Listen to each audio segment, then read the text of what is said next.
Hey everyone! Today I want to share my whirlwind adventure across Europe, where I managed to visit 8 cities in just 10 days. Yes, you heard that right. 8 cities. It sounds crazy, but let me tell you, it was one of the most exhilarating experiences of my life.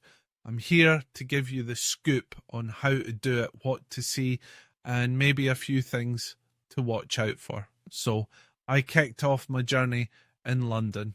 First stop, the iconic Big Ben and the Houses of Parliament. I mean, you can't go to London without snapping a picture with the clock, right? After that, I hopped on the tube and made my way to the British Museum. Pro tip, get there early to beat the crowds. It's free, and trust me, you could spend hours there, but I had to keep moving, so it was off to the next city. Paris. Paris, the city of love. I spent my first evening wandering around Montmartre, soaking in that bohemian vibe, and of course I had to visit the Eiffel Tower. Pro tip number 2, book your tickets online to skip the long lines. Watching the sunset from the top was absolutely magical. After a quick croissant for breakfast, I was off to Amsterdam. Amsterdam is a dream. Canals, bicycles, and art everywhere.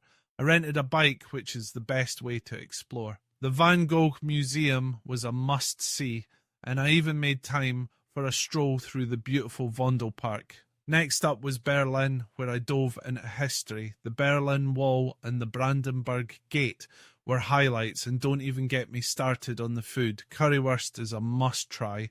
Then it was off to Prague, with its fairy tale charm. The old town square and Charles Bridge were breathtaking, especially in the early morning light. I soaked in the atmosphere, but I had to keep my pace up. Next, I hopped on a train to Vienna, where I indulged in some legit schnitzel.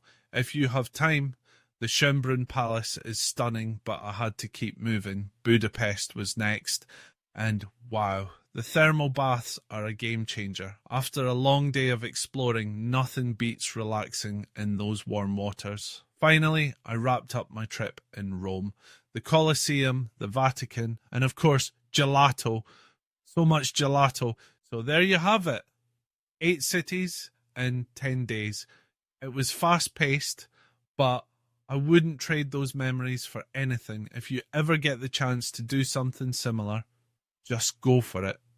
Plan ahead, be flexible, and embrace the adventure. You won't regret it.